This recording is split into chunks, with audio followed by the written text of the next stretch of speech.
Esselatu vesselamu ala Resulullah. Umut Kervanı olarak hayırseverlerimizin bağışlanmış olduğu ada kurbanımızı aldık.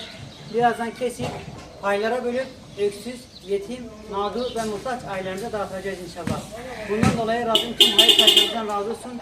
İki cihanda da onların tüm sorun ve sıkıntılarını hepsine gidersin inşallah.